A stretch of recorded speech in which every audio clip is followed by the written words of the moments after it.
Maaga pa lang, gising na ang buong kanto sa Alabang.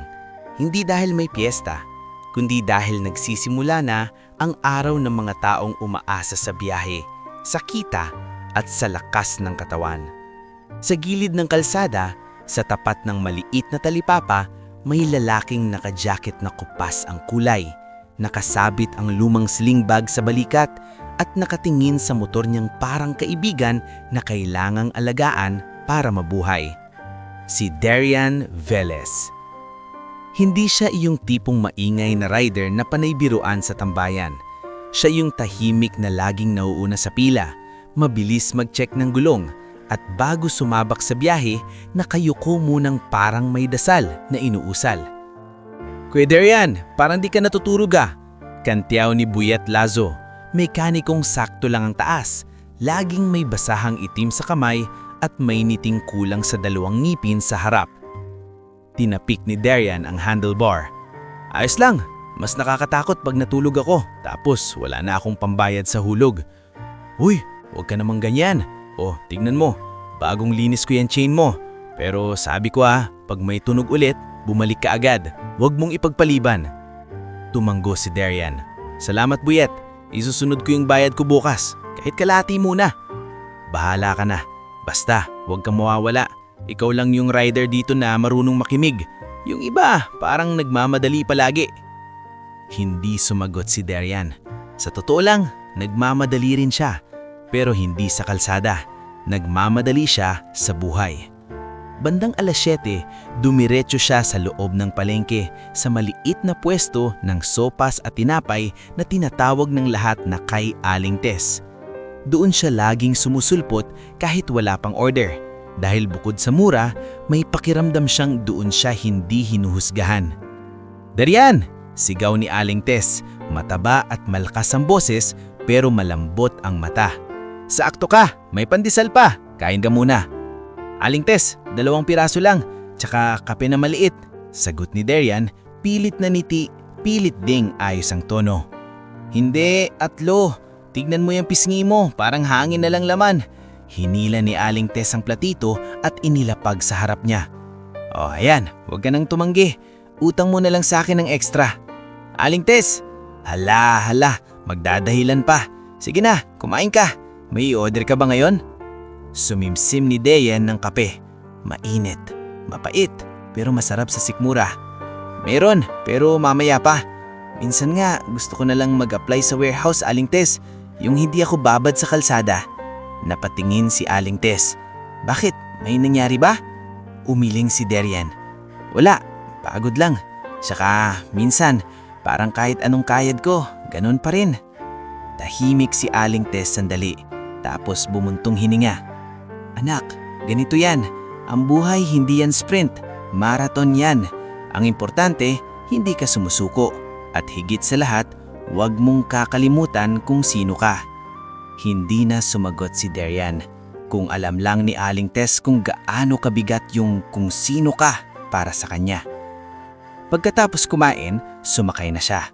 Sa phone niyang luma, pumutok ang notification ng delivery app. Sunod-sunod, gatas, grocery, document envelope, isang maliit na bag ng pagkain para sa opisina.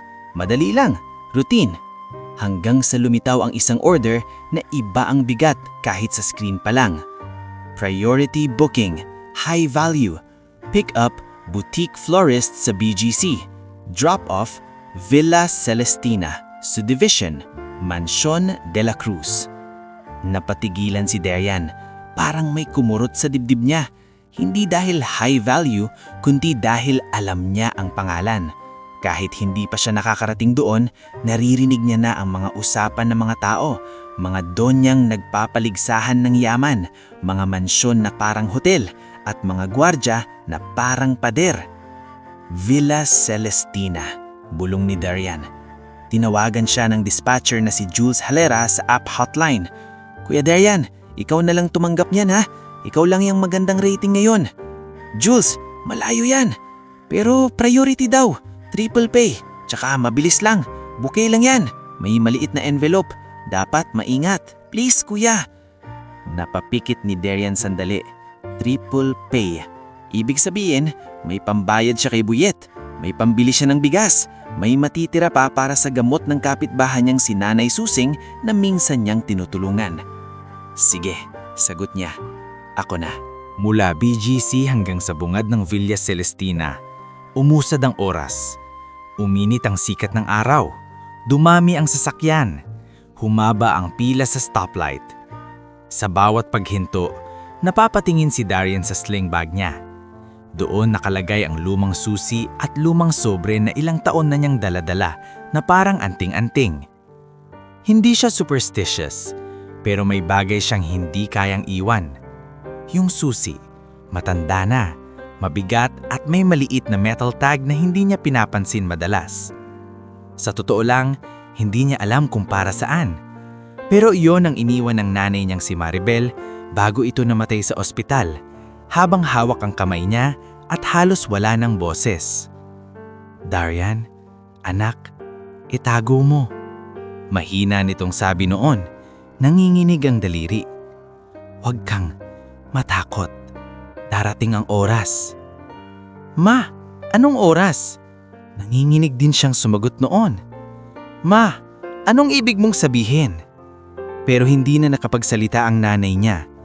Kaya sa halip na sagot, susi lang ang naiwan. Susi at sobre na may nakasulat na dalawang salitang parang hindi tugma sa buhay niyang dukha. Velez Holdings. Hindi niya iyon binuksan ng buo. Minsan sinubukan niya, pero natakot siya sa posibilidad na baka scam, baka panaginip, baka umumasa siya, mas masakit kapag wala pala. Kaya dinala na lang niya. Tahimik, lihim. Parang buhay niyang ayaw niyang ipaliwanag sa iba. Pagdating niya sa gate ng Villa Celestina, parang ibang mundo. Malinis ang kalsada. May mga puno na parang sinadya ang pagkakatayo. May fountain na parang hindi nauubusan ng tubig. Sa gate, 2 gwardya ang nakapwesto, parehong matikas. Huminto si Darian at nagtanggal ng helmet.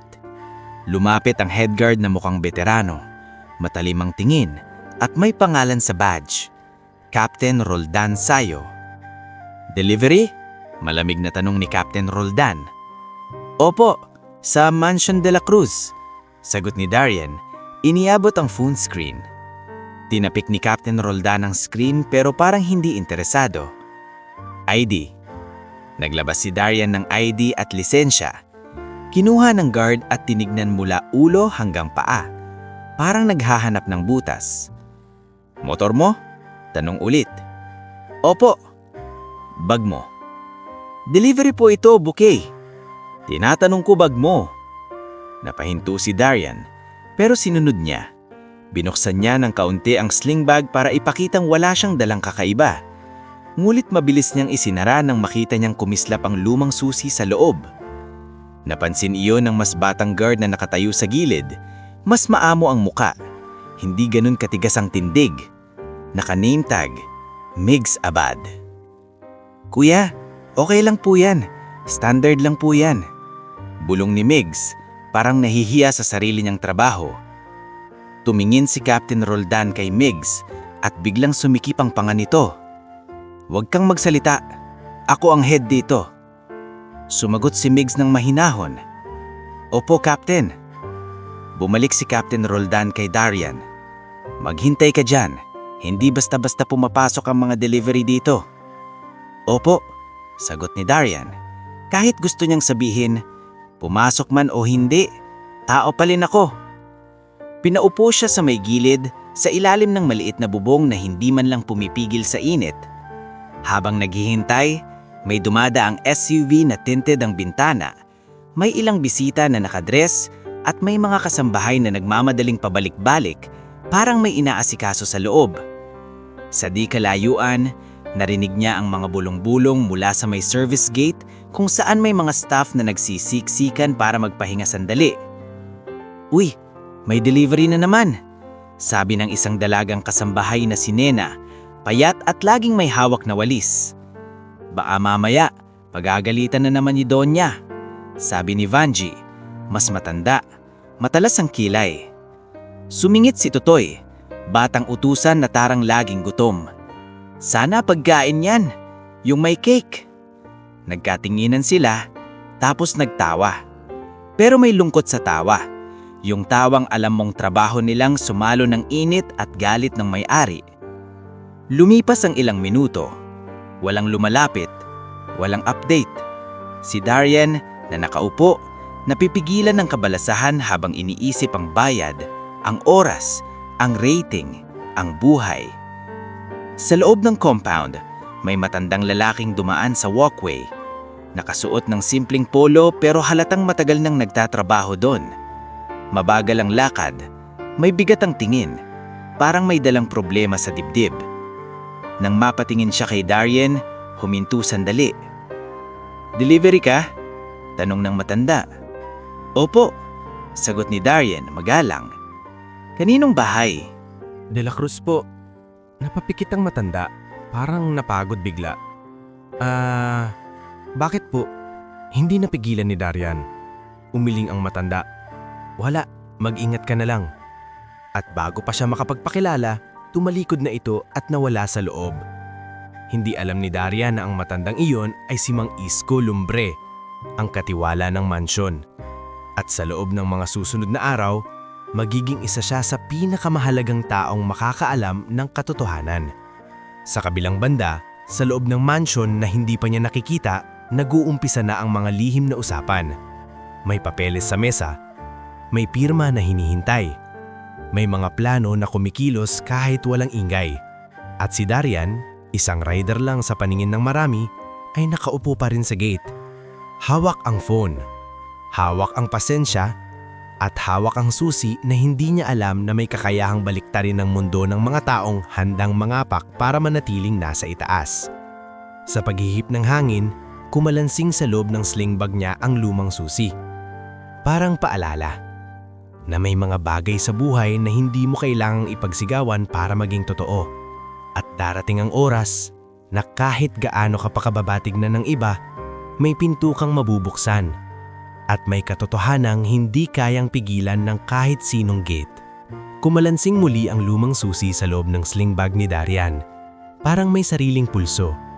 Parang may gustong ipaalala sa kanya habang nakaupo siya sa ilalim ng maliit na bubong na halos walang silbi sa init. Sa harap niya, ang mataas na gate ng Villa Celestina ay tila pader na hindi lang humahati sa loob at labas, kundi sa mga taong may kapangyarihan at sa mga taong kailangang magmaaawa para lang mapansin. Tiningnan ni Darian ang phone niya. Lumalapit na sa late ang delivery timer. Kung bumagsak ang rating niya, bababa ang booking. Kung bumaba ang booking, bababa ang kita. Kung bumaba ang kita, babalik siya sa gabing walang ulam at umagang puro kape lang. Lumapit si Migs Abad, bitbit ang clipboard. Halatang nagdadalawang isip kung lalapitan ba siya o hindi. Nang makita niyang hindi nakatingin si Captain Roldan, mabilis niyang ibinaba ang boses. "Kuya, pasensya na po ha, ganito talaga dito. Lalo na kapag si Donya ang nasa mood." Napatingin si Darian. "Matagal pa ba? Kasi delivery lang naman to. Kakatext ko lang po sa loob. Sabi ni Ate Vanji, may bisita daw, may meeting. Baka mamaya pa." "Meeting?" Napabuntong hininga si Darian. Paano naman yung order? Malalanta to." Si Migs, halatang naaawa, ngumiti ng kaunti. "Kung ako lang, papasukin kina dito. Pero si Captain, alam mo na." Sa di kalayuan, si Captain Roldan Sayo ay nakatayo na parang poste. Nakatikop ang braso, matalimang tingin. At bawat galaw ni Darian ay sinusukat. Kapag nakatitig siya, parang may kasalanan ka na kahit wala kang ginagawa. Maya-maya, may dumating na itim na kotse. Makintab at masyadong malinis para sa normal na araw. Huminto ito sa may malapit sa gate at bumukas ang pinto na parang esena ng pelikula. Lumabas isang babae na parang sinadya ang paglaakad. Slow, confident, at may aura na akin to lahat. Si Doña Celina de la Cruz. Puting bestida, higaw na kumikislap, at buhok na nakaayos na parang kahit hangin ay bawal gumalaw sa kanya. Kasunod niya ang sosyal niyang kaibigan na si Yvette Magsino. May pabango na kahit malayo ay nanunuot. At ang designer na Rafi Montero, bit-bit ang portfolio na parang buhay niya ang nakasalalay sa approval ni Donya. "Doña Celina?" Tawag ni Doña Selina, malamig pero matalas. Bakit may nakaupo dyan? Lumingon si Captain Roldan, agad tumuwid. Delivery po, Donya.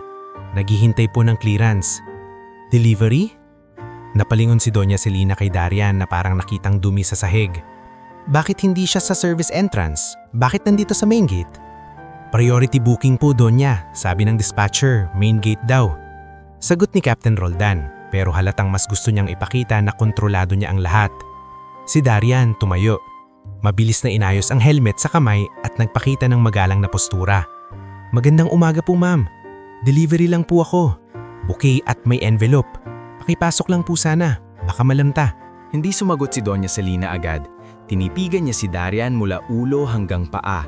Yung kupas na jacket, yung lumang sapatos, yung bahid ng alikabok sa pantalon.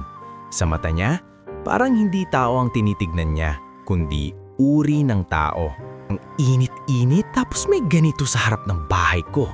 Bulong niya kay Yvette pero sapat ang lakas para marinig ni Darian. Tumawa si Yvette. Ay naku Selina, hindi mo ba pinapalitan ng guards mo? Ang daming nakakapasok na kung sino-sino. Sumingit si Rafi, pilit na nakikiayon. True, delikado. Baka mamaya mag-viral yan kapag may nangyari. Parang may kumirot sa dibdib ni Darian pero pinigilan niya. Hindi siya pwedeng mag-react. Kapag nag-react siya, siya ang lalabas na bastos. Ma'am, ulit niya, pwede ko po ipakita yung resibo? Resibo? Umihirap si Doña Selina. Captain, pakunin mo nga ang ID. Bakit parang ang lakas ng loob nito? Baka nagmamanman pa yan. Tignan mo nga itsura. Parang kung saan-saan galing. Nang marinig yon, napatingin si Migs Abad sa lupa. Parang nahihiya. Si Nena na nasa malayo, nahawak sa walis. Halatang gusto siyang ipagtanggol pero walang lakas. Lumapit si Captain Roldan kay Darian. Inabot ang kamay. ID ulit. Captain, naibigay ko na, sagot ni Darian. Pero bago pa siya matapos, inagaw na ng guard ang ID na parang ebidensya sa isang krimen. Buksan mo bag mo. Utos ni Captain Roldan. May bouquet po daan. Buksan mo. Dahan-dahang binuksan ni Darian ang sling bag. Inilabas ang bouquet na maayos ang pagkakabalot at ang maliit na envelope na may wax seal. Walang ibang laman maliban sa lumang susi na kumintab sa sikat ng araw ng bahagyang sumilip. Napalingon si Doña Selina. Ano yan? Bakit may susi ka? Susi ng ano? Nalunok si Darian. Susi po. Personal. Personal, ngumiti si Yvette. Baka susi ng bahay namin. Ay naku Selina, baka kailangan mo na talagang magpa-upgrade ng security. Tinignan si Doña Selina si Captain Roldan na parang nagbibigay ng senyas. Alam mo na gagawin mo. Tumanggo si Captain Roldan. Yes, Doña. Bago pa makapagpaliwanag si Darian, may pumasok mula sa loob, isang lalaking nakapolo, malinis at mukhang sanay sa aircon.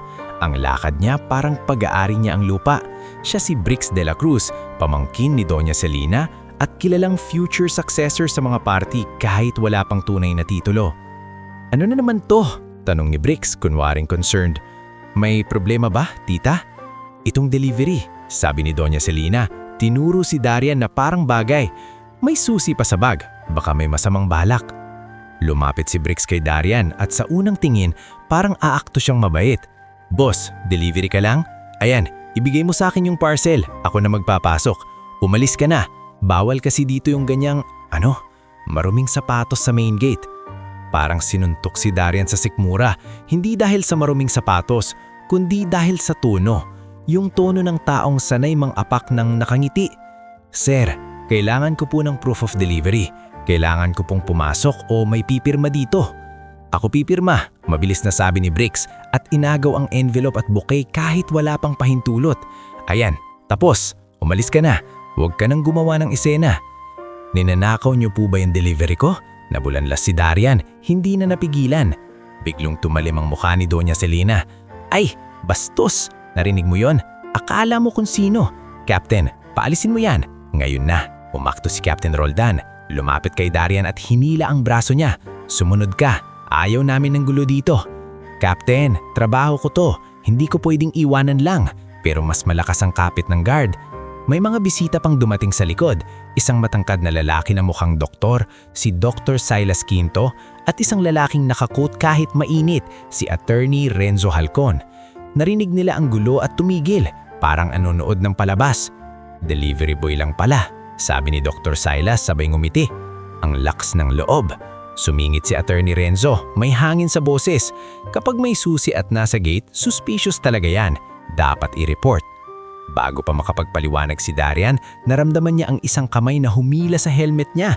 Pinatanggal, parang gustong ipakita sa lahat ang mukhang pawis at pagod. Makinig ka. Bulong ni Captain Roldan sa tainga niya. Umalis ka ng maayos. Kung hindi, may proseso tayong susundin at mapipilitan akong i-report ka. Madali lang yan dito. Nanlamig ang batok ni Darian. Sa paligid, may mga taong nakatingin. May ilan na tila naaaliw sa kahihiyan niya. Si Nena, sa malayo, nanginginig ang labi. Si Migs, halatang gustong tumutol pero natatakot mawalan ng trabaho. Kuya, bulong ni Migs, halos hindi marinig. Pasensya na. Pinilit ni Darian huminga. Hindi siya pwedeng bumigay. Hindi ngayon. Pero habang pinapaurong siya palabas ng gate, may nangyari. Sa kaguluhan, nadulas mula sa sling bag niya ang lumang susi. Bumagsak ito sa sementong malinis at tumunog ng malakas, parang kampana sa katahimikan. Klang! Napatigil ang lahat. Napatingin si Bricks, napakunot ang noo. Si Doña Celina, napasimangot. Si Captain Roldan, parang napahinto bigla, wari may biglang naalala. Pero ang pinakakakaiba, si Mang Isko Lumbre. Yung matandang katiwala na kanina'y dumaan ay biglang lumitaw sa gilid ng walkway. Hawak ang maliit na listahan ng mga gawain. Nang makita niya ang susi sa luta, parang nawala ang kulay sa mukha niya. Na para bang may bagay siyang nakita na hindi niya inaasahan. Dahan-dahan siyang lumapit. Halos hindi napapansin ng lahat dahil nakatutok ang tingin nila kay Darian. Bumaba ang tingin niya sa metal tag na nakakabit sa susi. At doon niya nabasa ang ukit. VC-01. Parang may kumurot sa dibdib ni Mang Isko. Napahawak siya sa dibdib niya, tila hinihingal at napabulong ng halos hindi marinig. Hindi maaari. Lumapit si Darian at mabilis na dinampot ang susi, inilagay ulit sa bag. Nanginginig ang daliri. Hindi niya alam kung bakit biglang tila mas mabigat ang susi kaysa dati. Umalis ka, utos ni Doña Celina, balik sa matalas na boses. At huwag ka nang babalik dito. Tumango si Darian, pero sa loob niya, may apoy na hindi galit, kundi tanong. Tanong na matagal niyang iniiwasan. Bakit namutla si Mang Isko? Bakit parang may alam ang matanda sa susi niyang ilang taon niyang dala? At bakit VC-01 ang ukit? Tulad ng code, tulad ng marka, tulad ng bagay na hindi basta-basta nilalagay sa susi ng isang normal na tao? Sumakay si Darian sa motor. Hindi lingon, hindi salita. Pero habang papaalis siya sa Villa Celestina, naririnig pa rin niya ang mga boses sa likod. Tawa, bulong, panghusga. At sa bawat ikot ng gulong, isang bagay ang malinaw. Hindi dito matatapos ang araw na pinahiya siya. Dahil ang susi sa bag niya, ang susi na matagal niyang dinadala na parang walang saysay, ay nagsisimula ng magsalita sa mga taong marunong makita. Umiikot pa rin sa tenga ni Darian ang mga tawa at bulungon habang umaandar ang motor niya palabas ng Villa Celestina. Hindi siya lumingon, hindi dahil duwag siya, kundi dahil alam niyang kapag lumingon siya, may piraso sa loob niya ang tuluyang mababasag. Kaya pinili niyang tumitig sa kalsada, sa linya ng aspalto, sa init na kumakapit sa balat niyang pawis, at sa hangin na dumadampi sa mukha niyang pawis. Pero kahit umaandar siya, parang hindi gumagalaw ang oras. Sa bawat higpit ng kamay niya sa manibela, naroon ang tanong na hindi na niya kayang takasan. Bakit namutla si Mang Isko? Bakit parang may alam ang matanda sa susi niyang ilang taon niyang dala? At bakit VC-01 ang ukit? tulad ng code, tulad ng marka, tulad ng bagay na hindi basta-basta nilalagay sa susi ng isang normal na tao. Pagdating niya sa unang intersection, tumabi siya sa gilid. Huminga siya ng malalim, pinatay ang makina at kinuhang sling bag. Nanginginig ang daliri niya habang binubuksan iyon. Inilabas niya ang susi at tinitigan ng tag. VC01. Ano ka ba? Anong ibig mong sabihin? Bulong niya sa sarili, parang kinakausap ang bakal. Bumalik sa alaala niya ang nanay niyang si Maribel. Yung huling ngiti, yung huling hininga, at yung kamay nitong pilit ipinapasok ang susi sa palad niya. Noon bata pa siya, walang alam sa mundo ng titulo, trust at kumpanya. Kaya ang alam lang niya, may iniwan si mama at kailangan niyang ingatan. Tinupi niya ulit ang susi, isinuksok sa bag at binalik ang helmet. Kailangan niyang bumalik sa trabaho. May iba pa siyang deliveries, may buhay siyang hinahabol. Pero bago pa siya makalayo, tumunog ang phone niya. Hindi notification ng app, kundi isang tawag na hindi niya kilala. Unknown number. Napatigil siya, nag-alinlangan, pero sinagot niya. Hello? Magaan ngunit profesional ang boses sa kabilang linya. Good afternoon. Am I speaking with Mr. Darian Velez? Napakunot ang noo ni Darian. Ako po. Sino po sila? My name is Elara Sison. I'm calling from Velez Estate Trust and Velez Holdings Liaison Office. We've been trying to reach you for quite some time. Parang may bumagsak na malaking bato sa dibdib niya. Velez Holdings? Yes, sir. Halata ang pagkaingat sa tono ni Elara. Parang sanay sa mga taong biglang natitigilan. Sir, I understand this is overwhelming, but this is about your father's estate and the trust under your name. We have documents that require your presence and signature. Nang marinig niya ang salitang father, parang may pumutok sa ulo niya. Sa buong buhay niya, ama ay isang inino. Walang mukha, walang boses, walang kwento. Si Maribel lang ang meron siya. Si Maribel at ang hirap. Anong father? Halos pabulbong niyang tanong. Mr. Gideon Velez, sir. Napapikit si Darian. Parang hindi totoo. Parang biro. Pero ang boses ni Elara, walang halong biro. Nasaan kayo? Tanong ni Darian, pilit pinatatag ang boses. Actually, sir, we can come to you. Please share your current location.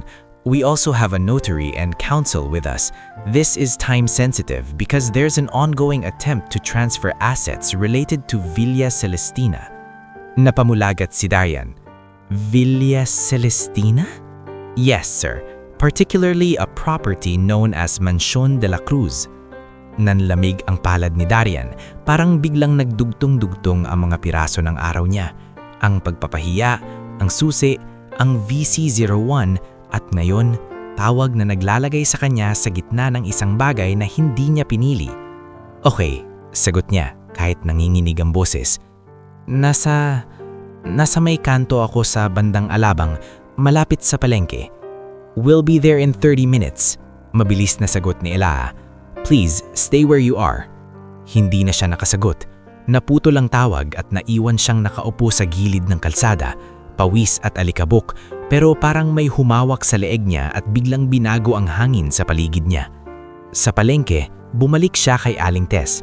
Ngulit hindi na siya makakain. Nakatitig lang siya sa baso ng kape. Anong nangyari sa'yo, Darian? Namumutla ka? Sabi ni Aling Tess, nag-aalala. Aling Tess, lumunok siya. May tumawag. Velez Holdings. Napatigil si Aling Tess, parang nabigla. Ha? Anong sabi? Hinahanap daw nila ako. May trust daw, may properties daw. Nailing siya. Parang hindi ako to, Aling Tess. Umupo si Buyet Lazo sa tabi ni Darian. Napansin ang itsura ni Darian. Uy, anong drama yan? May nang agrabyado na naman sa'yo? Bago pa makasagot si Darian, isang sedan ang huminto sa tapat ng pwesto. Bumaba isang babaeng naka-blazer, si Elara Sison.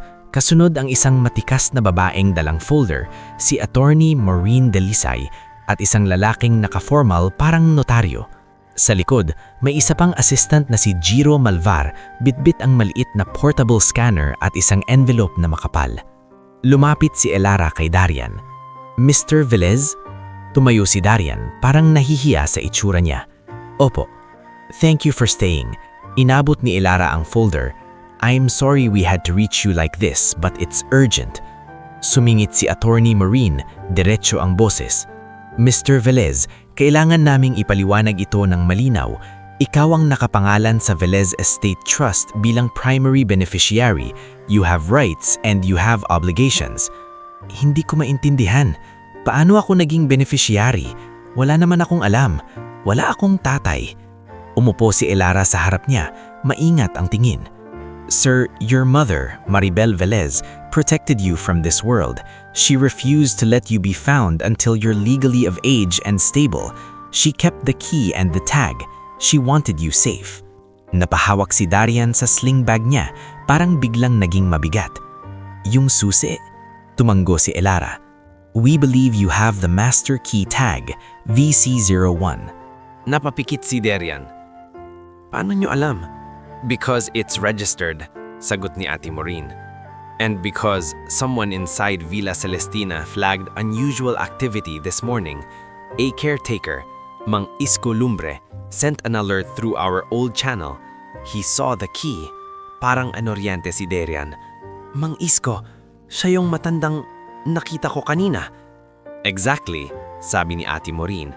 And now we need you to understand what's happening. The De La Cruz family has been using that mansion for years, but the land and the estate structure is under Velez Estate Trust.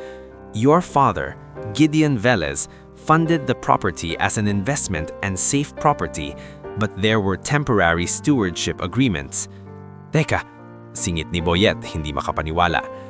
Ibig sabihin, si Darian may-ari ng mansion? Natahimik ang paligid, pati si Aling Tess na pahawak sa dibdib. Hindi, sabi ni Darian nanhinginig. Hindi pwede, rider lang ako. Ate Maureen binuksan ng folder at inilabas ang unang pahina. May seal, may pirma, may pangalan.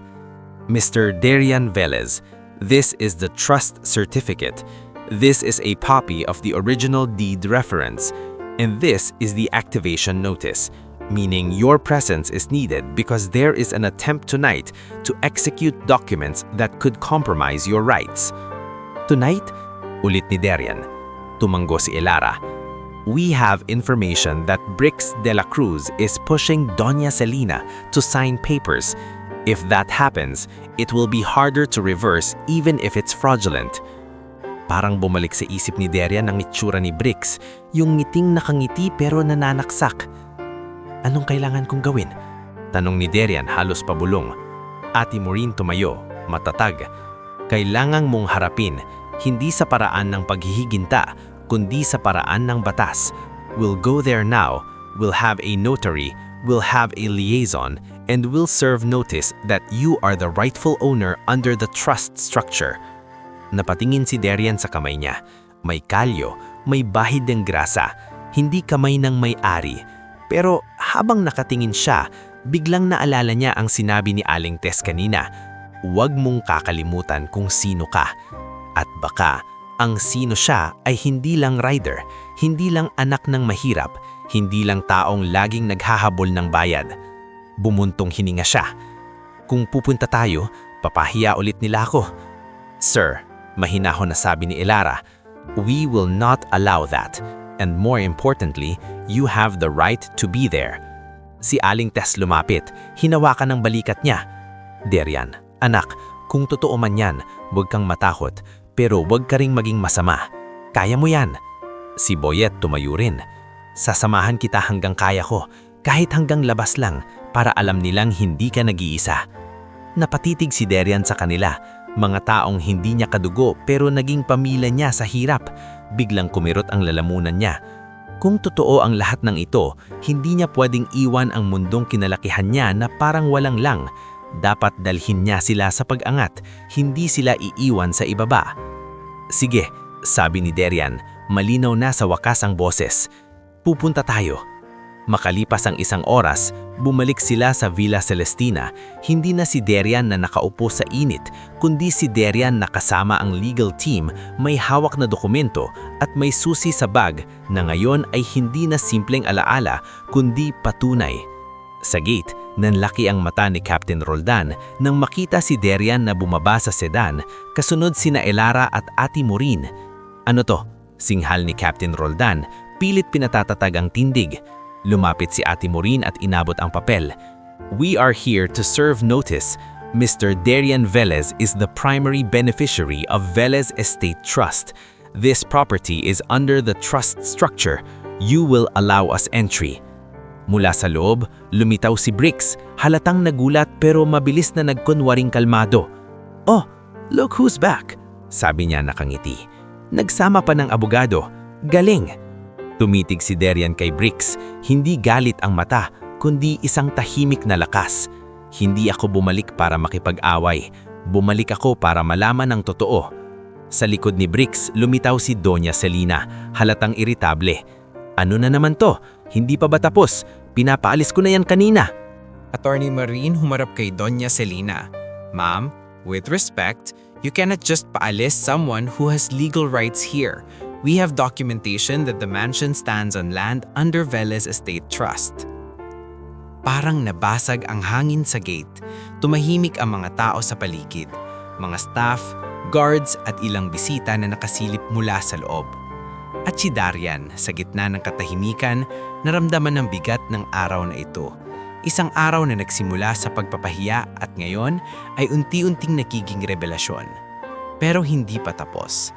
Dahil ang susunod na hakbang ay hindi lang pagpasok sa gate, kundi pagpasok sa isang mundo ng kasinungalingan, kasunduan at mga taong handang gawin ang lahat para manatiling sila ang may hawak ng kapangyarihan.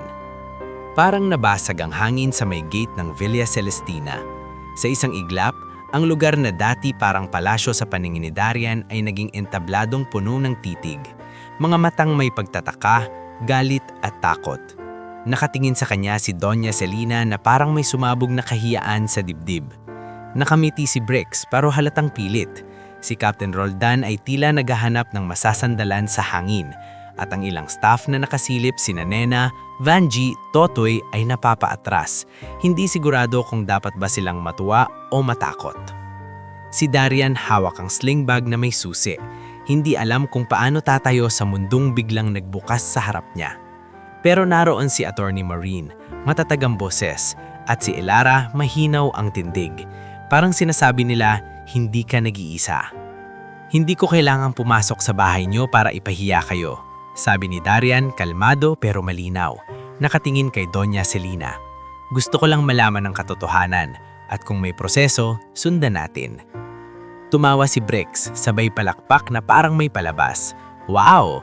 Biglang santo, rider kahapon, tagapamana ngayon. Lumapit si Attorney Maureen, inabot ang isa pang papel kay Captain Roldan. You will allow us entry under lawful notice. Any obstruction is recorded. Naramdaman ni Darian ang panginginig ng tuhod niya, pero hindi siya umatras. Sa gilid, sumilip si Mang Isko Lumbre. Hawak ang mga lumang ledger na parang may tinatago siyang hininga. Tumunggod siya kay Darian ng bahagya. Hindi nakangiti, pero may saysay ang kilos. Tama ang hinala mo. Sa wakas, bumukas ang gate. Hindi dahil gusto ni Doña Celina, kundi dahil hindi na niya kayang magmatigas sa harap ng legal notice at ng mga mata ng mga taong nagsisimula ng magduda sa kanya. Pagpasok nila sa compound, lumakas ang tibok ng puso ni Darian.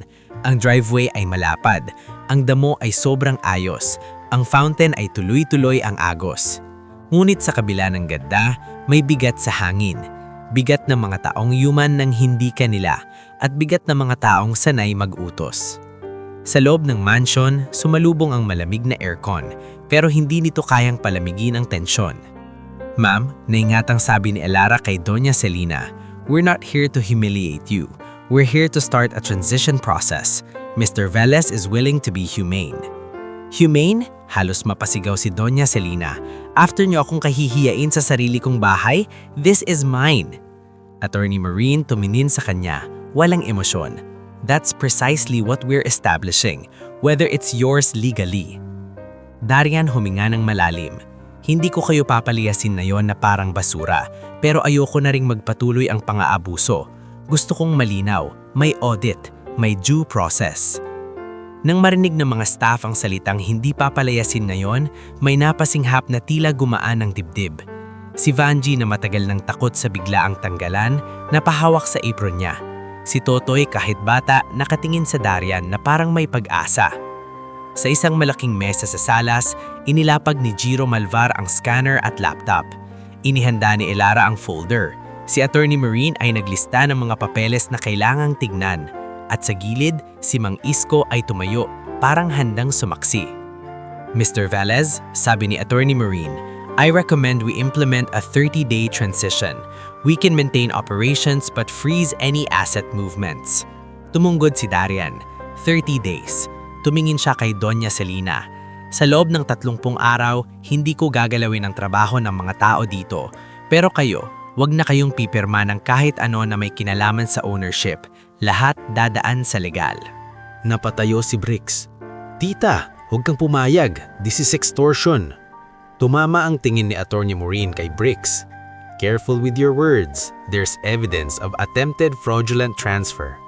Nag-init ang mata ni Bricks, pero ngumiti siya. Evidence? Like what? A key tag? A sob story? Come on. Darian hindi sumagot. Ayaw niyang pumatol. Pero sa loob niya, may isang pangako. Hindi ako babalik sa pagiging tahimik na pinapahiya. Sa mga sumunod na araw, nagsimula ang audit. Naging madalas ang pagpunta ni Elara sa mansion. Dala ang checklist at mga tao mula sa trust office. Nakikipag-usap siya sa staff, kinakausap si Mang Isko, at inuuri ang mga papeles na matagal nang nakatago sa safe. Sa gitna nito, may sumabog na bagong problema. Hindi sa korte, kundi sa mundo ng mga cellphone. Isang umaga, habang nasa maliit na pwesto ulit si Darian kay Aling Tess para magpahinga sandali, tumunog ang phone ni Buyet. Uy, Darian! Sigaw ni Buyet, nanlalaki ang mata. Viral ka! Ha? Napakunot si Darian. Ipinakita ni Buyet ang screen. Video ng pagpapahiya sa gate. Kita si Darian na tinanggalan ng helmet, hinila ng gwardya, at tinawag na maruming sapatos. May caption na, Rider pinahiya sa mansion, plot twist, siya pala may-ari.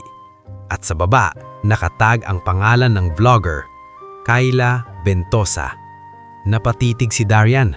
Biglang bumalik lahat ng sakit. Yung init, yung hiya, yung titig ng mga mayayaman na parang laruan siya. Dapat i-report mo yan, sabi ni Aling Tess, halatang galit. Wala silang karapatan. Umiling si Darian. Hindi ko papatulan yan. Kapag pinatulan ko, lalo lang lalaki ang apoy. Pero kahit ayaw niyang patulan, lumaki ang apoy ng social media. May mga nagtatanggol sa kanya. May mga nang-aasar. May mga gustong gawing meme ang sakit niya. At kasabay ng ingay, dumating ang mga alok.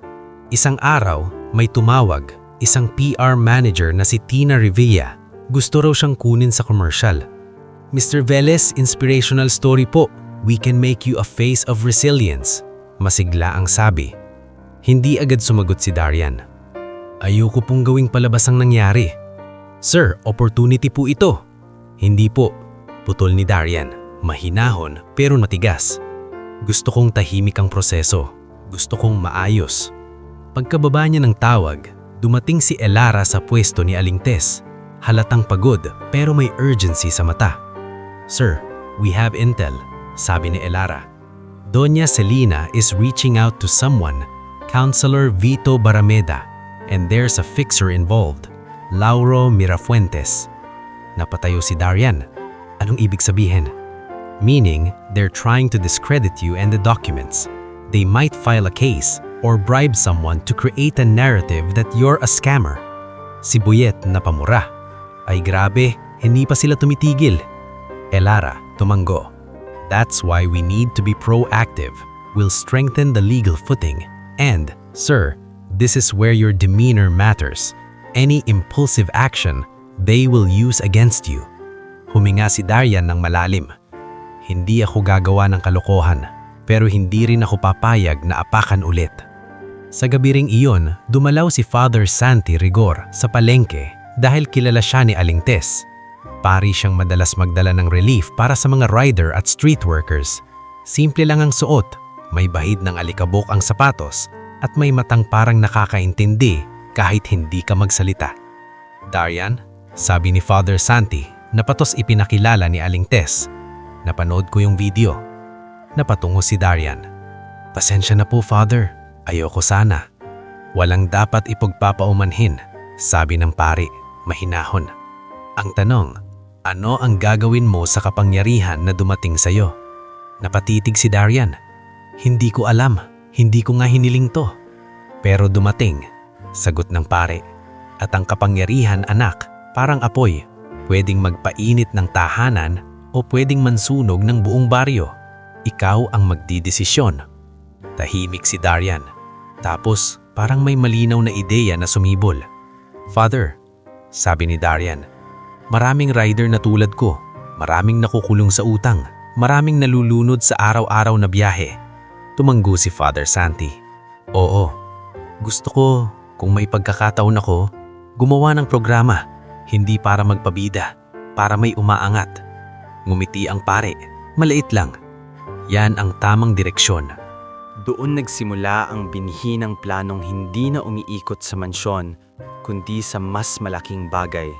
Sa mga sumunod na linggo, habang nagpapatuloy ang audit sa mansyon, kumagalaw si Darian sa ibang mundo. Yung mundo ng mga taong katulad niya.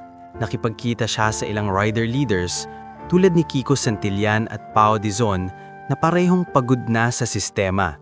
Kinausap niya si Aling Tess tungkol sa supply chain ng palengke, paano kakakuha ng murang bigas at groceries para sa Riders Co-op. Kinausap niya si Boyet tungkol sa training ng basic motor maintenance. At sa isang maliit na meeting sa covered court, pinangunahan ni Darian ang unang pagtitipon ng programang tinawag niyang Kalsada to Kumpanya. Hindi pa itaing grande. Wala pang malaking banner. Isang tarpaulin lang na ginawa ni Totoy gamit ang lumang printer sa barangay hall. Pero sa mata ng mga rider na dumalo, mga tulad ni Renz Calderon, Mara Villavicencio at Junjun Ariola, parang may ilaw na biglang sumindi. Hindi ko kayo bibigyan ng mansyon, biro ni Darian. Mahina ang boses pero may ngiti. Pero bibigyan ko kayo ng pagkakataong hindi na kayo laging talo. Tumawa ang iba pero may luha sa mata ng ilan.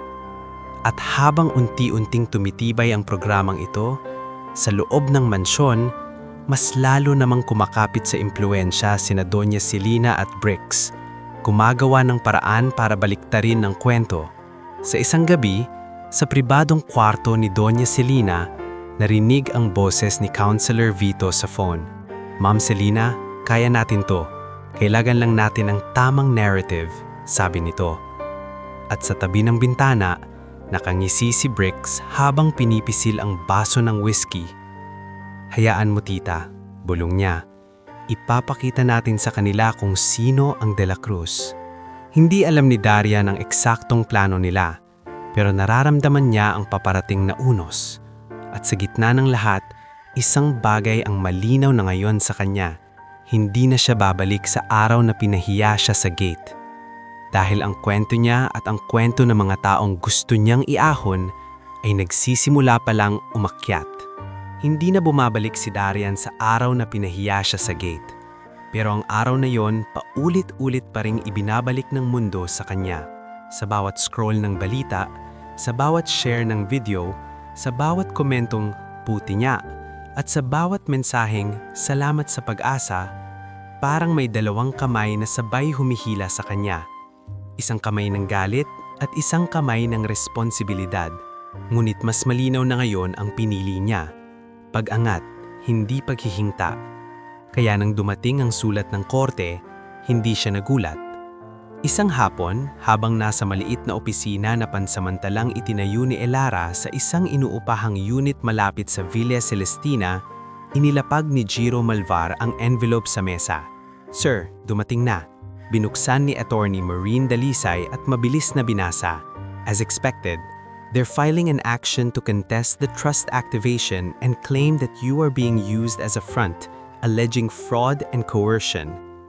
Napapikit si Darian. Si Counselor Vito ba? Tumanggo si Elara. Likely, the signature line has Barameda's council network all over it. Sa kabilang dulo ng mesa, nakaupo si Mang Isko Lumbre. Hawak ang lumang ledger na parang siya yung sandata niya. Hindi siya pala salita, pero sa mga mata niya, may matagal nang iniipon na katotohanan. Ayan na, bulong ni Mang Isko. Yung kinatatakutan ko. Gagawin nilang parang ikaw pa ang masama. Tumayo si Darian, naglakad papunta sa bintana. Sa labas, kita ang maaayos na damuhan ng subdivision, ang mga gate na parang hindi natitinag. Pero alam niyang kahit gaano kataas ang pader, kung may katotohanan sa loob, may paraan itong makalabas. Attorney Marine, sabi niya, bumalik ang tingin sa mesa. Hindi ko alam paano maging may-ari, pero alam ko paano maging totoo. Ano ang kailangan? Tumanggo si Attorney Marine, parang naa-appreciate ang tanong. We need documents that establish the original stewardship agreement and the limitation of De La Cruz's rights. We also need a credible witness chain. Tahimik si Mang Isko, tapos dahan-dahang inilatag niya ang ledger sa gitna ng mesa. Meron akong dala, dagdag niya. Mabigat ang tinig. Hindi ko to nilabas dati, kasi akala ko kapag inilabas ko to, may buhay na mababasag. Pero ngayon, mas marami ang mawawasak kapag nanahimik pa rin ako. Dahan-dahang binuksan ni Mang Isko ang ledger. Lumang papel, naninilaw ang mga pahina pero malinaw ang sulat. Parang bawat guhit ay may bigat ng taon. Dito nakatala, sabi niya, kung paano inilipat ang pamamahala ng Villa Celestina at kung sino ang tunay na may hawak ng pahintulot. Lumapit si Elara, nagtatangkang maging mahinahon pero halatang may kaba. Mang Isko, anong ibig mong sabihin na pahintulot? Itinuro ni Mang Isko ang isang pahina na may stamp at pirma. May kasunduan noon, hindi outright ownership ang ibinigay sa De La Cruz. Stewardship lang, pangangalaga. Kasi ang tunay na may-ari, gusto niyang nanatiling tahimik.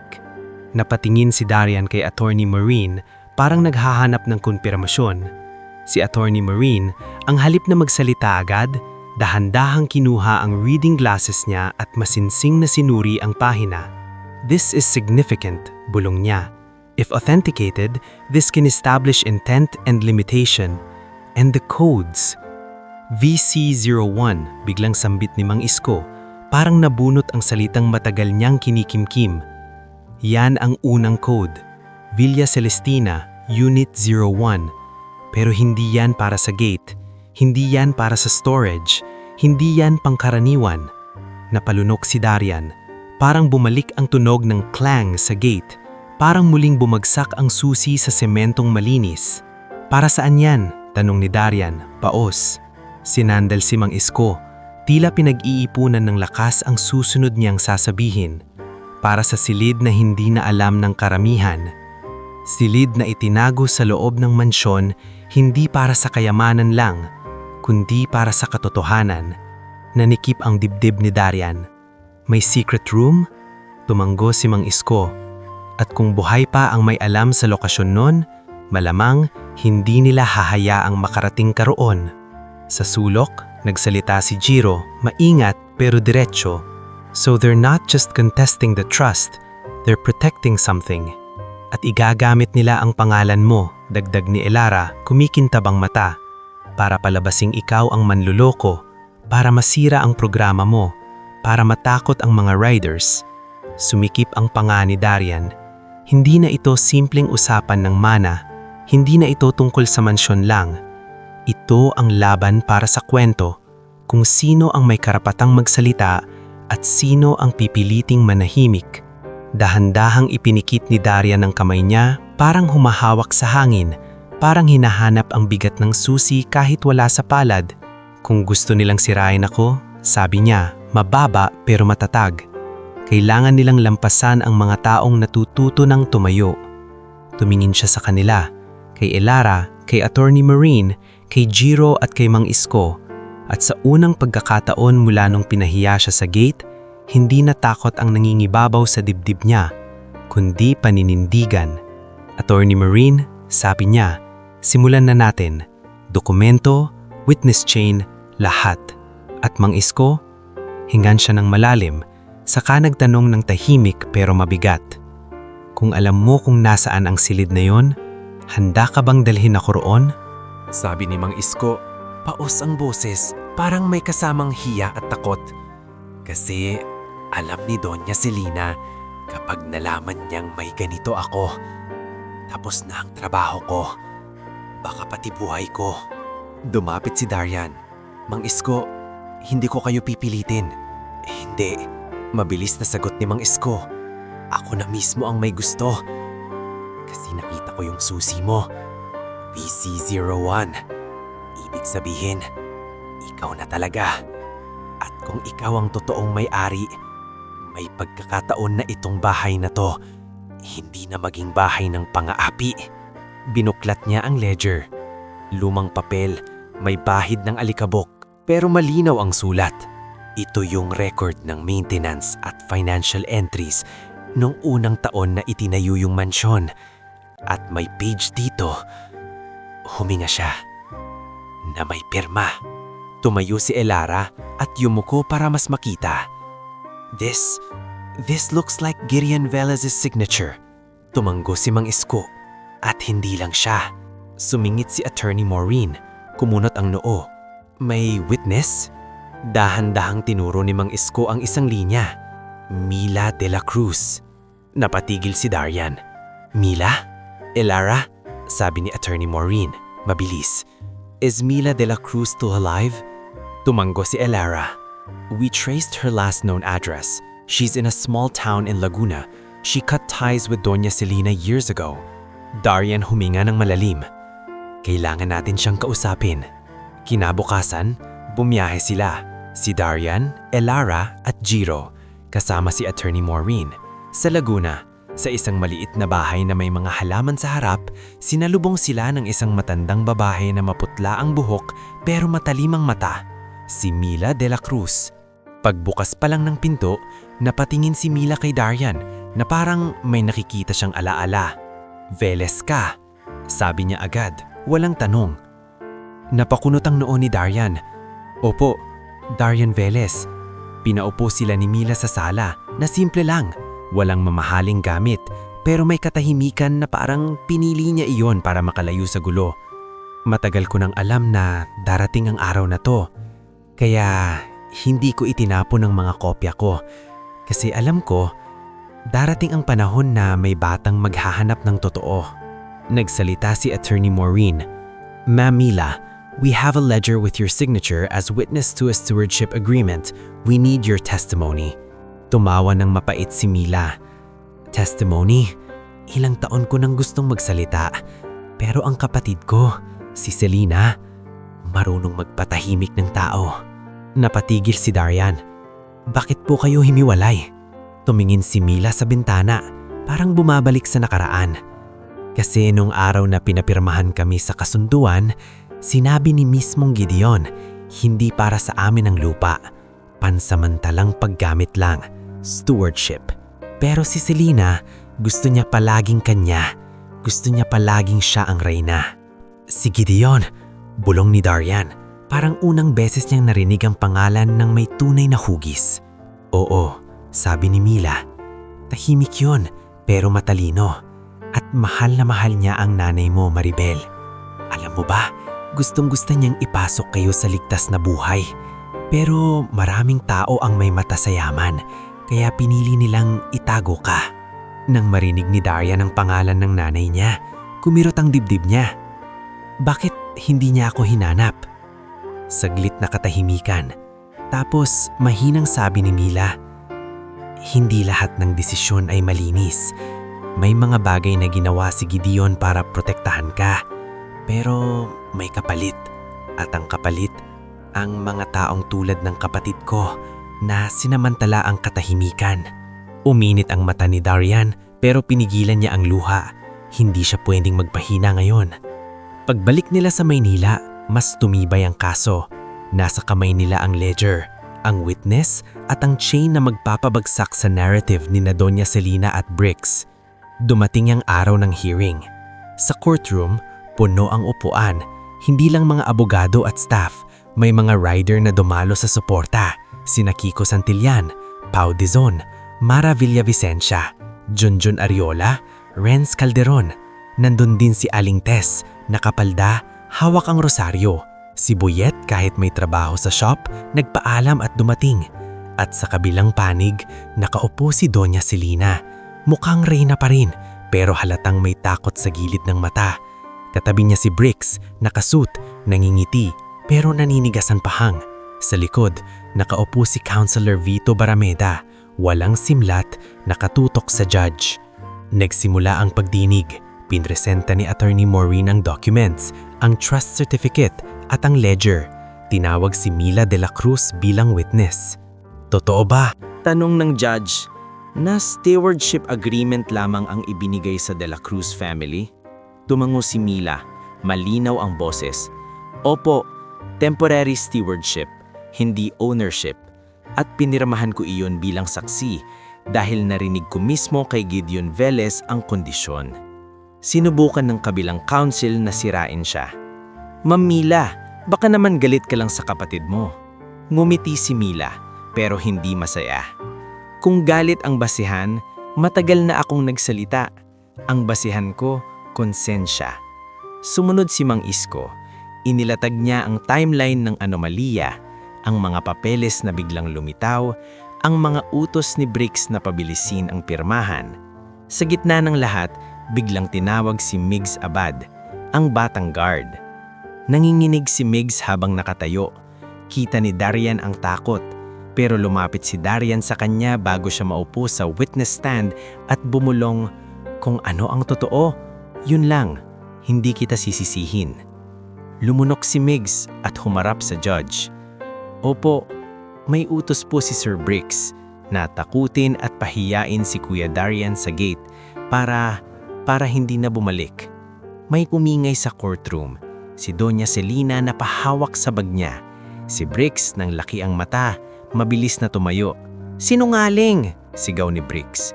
"Binabayaran niyo yan." Tumayo si Attorney Maureen. "Your Honor, please instruct the opposing party to maintain decorum." At doon, parang pumutok ang huling pader dahil sumunod na tinawag si Captain Roldan. Si Captain Roldan, matigas ang tindig dati pero ngayon parang may bigat sa balikat. "Opo," sabi niya sa judge. "May pressure po. May utos po talaga. At natanggap din po ako ng pabor." Sa bandang likod, napailing si Councilor Vito. Alam niyang lumalabas na ang baho.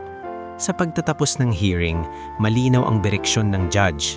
Pinagtibayan ang trust claim ni Darian at iniutos ang investigasyon sa attempted fraudulent transfer, kabilang ang mga taong nag-ayos ng papeles at ang mga taong nag-pressure para pirmahan ang transfer.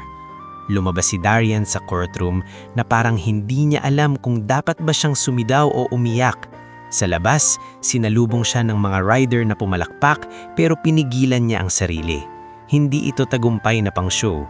Ito ay hustisya. Sa loob ng mga sumunod na linggo, naging formal ang transition. Umuwi si Doña Celina sa isang mas maliit na bahay na pag-aari pa rin niya sa ibang lugar, sa ilalim ng maayos na proseso. Walang binugbog, walang hinila palabas, walang pinahiya sa gate. Si Brix, na kinasuhan, nawala sa esena ng mga party at nagtagong parang multo sa sarili niyang ambisyon. Isang araw, bumalik si Doña Celina sa mansion para kunin ang huling mga gamit. Nagkita sila ni Darian sa sala. Walang tao, walang kamera, walang audience. Tahimik si Doña Celina. Tapos biglang nagsalita. Hindi na matalim, kundi pagod. "Hindi ko akalaing magiging ganito." Tumingin si Darian sa kanya. "Ako rin po." Huminga si Doña Celina. "Kung humingi ako ng tawad, tatanggapin mo ba?" Matagal na katahimikan. Tapos sumagot si Darian, mahinahon, malinaw. "Tatanggapin ko po yung tawad para hindi ko dalhin yung bigat habang buhay. Pero hindi ibig sabihin nun mabubura yung ginawa nyo. May hangganan ang pagpapatawad." Napapikit si Doña Celina, parang tinamaan. Alam ko. At umalis siya, hindi bilang rena, kundi bilang taong natalo ng sarili niyang yabang. Sa paglipas ng 1 taon, hindi na mansion ang sentro ng kwento ni Darian. Sa tulong ni Dr. Silas Quinto na dumulog at humingi ng pagkakataon para magbago, nagpatayo sila ng maliit na clinic sa gilid ng property para sa riders at staff. Si Dr. Silas na isang tumawa sa kanya, ngayon ay tahimik na nagbibigay ng libreng check-up tuwing Sabado. "Kuya Darian," sabi ni Dr. Silas isang araw habang nag-aayos ng BP apparatus. "Salamat kasi kung hindi nangyari yung lahat, baka hindi ko nakita kung gaano ako hambog." Ngumiti si Darian. "Basta tuloy niyo lang yon, Doc. Hindi kailangan ng malaking salita." Sa loob ng mansion, ginawa ni Darian ng isang wing bilang training center. May basic computer classes para sa mga riders, may financial literacy seminars na pinangungunahan ni Elara, at may motor maintenance workshop na tinuturo ni Boyet. Si Aling Tess naman, katuwang sa feeding program tuwing training day. Si Nena, na dati walis lang ang hawak, ngayon ay may anak na scholar. Si Totoy, na dating nagbibirong sana may cake, ngayon ay trainee na sa admin team, natutuwang mag-print ng dokumento at mag-manage ng inventory. At tuwing umaga, paminsan-minsan, sumasakay pa rin si Darian sa motor. Hindi na dahil kailangan, kundi dahil ayaw niyang kalimutan kung saan siya galing. Dumadaan siya sa palengke, bumibili ng pandesal kay Aling Tess at kumakaway sa mga rider na dati niyang kalain sa kalsada. Sa gate ng mansion, may bagong karatula na pinagawa niya, hindi para magyabang, kundi para maging paalala sa mga papasok at lalabas. Ang tunay na may-ari, hindi nanghihiya, nag-aangat. At sa bawat kalansing ng susi sa bulsa niya, VC01, hindi na ito tunog ng hiwaga, kundi tunog ng pangakong tinutupad. Na ang kapalaran, kapag dumating, hindi dapat gawing hagdan para mang-apak, kundi tulay para magsama-sama sa pag-angat.